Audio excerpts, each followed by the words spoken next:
take you back to the days when I joined my engineering college. My parents came to drop me off to the college. My dad, who was way ahead of his times, he said, "You will be going to a co-ed college now. It's quite likely that you might find someone you like.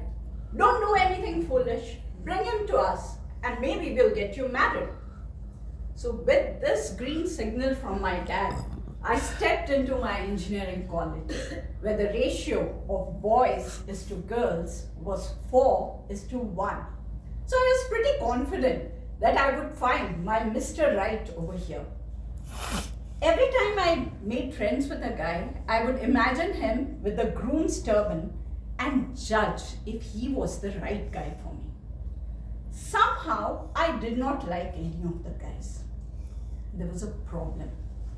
There were no bells ringing in the background. There were no violins playing.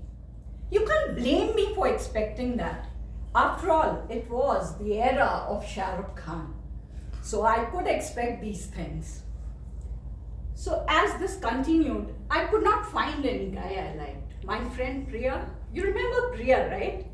She said, "You know why you can't find the right guy? Because you're expecting too much.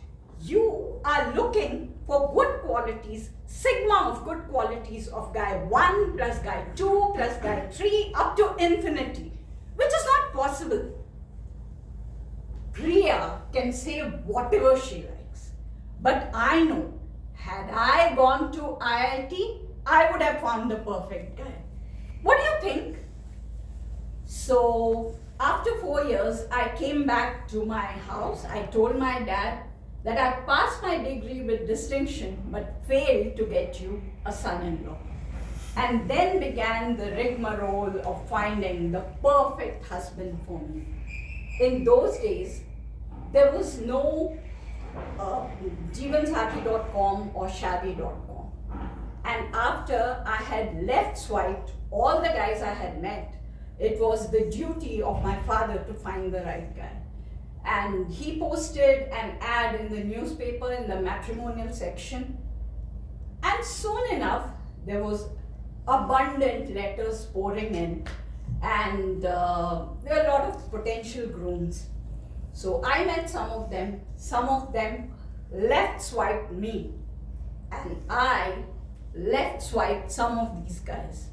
And the saga was going on. I went to join Bokaro Steel Plant.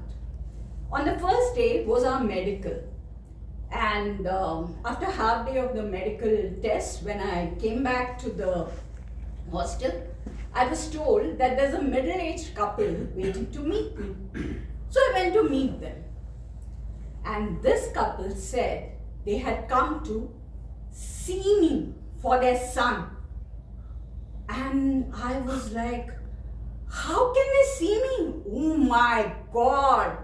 I'm neither dressed in a sari, nor do I have makeup on, and most importantly, I'm not carrying a tray with chai and samosa. Chai is tea in English, and samosa, let me tell you, it's an Indian snack consisting of vegetables and spices and sometimes meat wrapped in pastry and fried. So now, coming back to the couple, I was wondering how they can see me without all this. But guess what? They actually like the real me. In the evening, I called my dad and told him what had transpired. But my dad had already left swiped the guy in question. Now, after a couple of months, my dad met this person at a party. Let's call him Mr. X. They hit it off. They got along very well. And it so happened that Mr. X had a son of marriageable age. So then what? They both decided to get their children married. Both the fathers were very excited at the thought of getting us married. And mind you, neither I had met the guy, nor the guy had seen me. And here, the parents were already naming the kids. Now, after some time, this Mr. X called my dad and said in a very sad voice, Mr. Sinha, my son can't marry Kanika because he already has a girlfriend. Believe me, I tried my best to convince him, but he doesn't agree. Both the fathers were devastated. I was left swiped again. Now, you would think this is the end of the story, but not quite. Would you believe it? Mr. X actually came home and invited us to his son's wedding. We went for the wedding and he took me up on stage and introduced me to his son. Parag, this is Kanika. As if telling him what a terrible mistake he had made. So then after this, again the process continued, checking out grooms and me swiping left or they swiping left. After I left swipe the next guy, my mom got irritated and she said, what exactly are you looking for? There's no perfect guy. And let me tell you one thing. Once you get married, it's the same story, irrespective of who you marry. This changed my perspective about things. I became a little more accepting. And then let me tell you what happened when I met the next guy. So I met this guy and he asked me, do you believe in Shah Rukh Khan? I said, yes, I do. Then he asked, is it just me?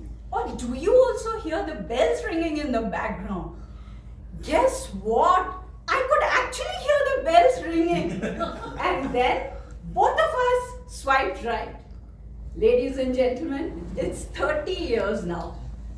He may not have been the perfect guy. I may not be the perfect girl. But we have the perfect bonding.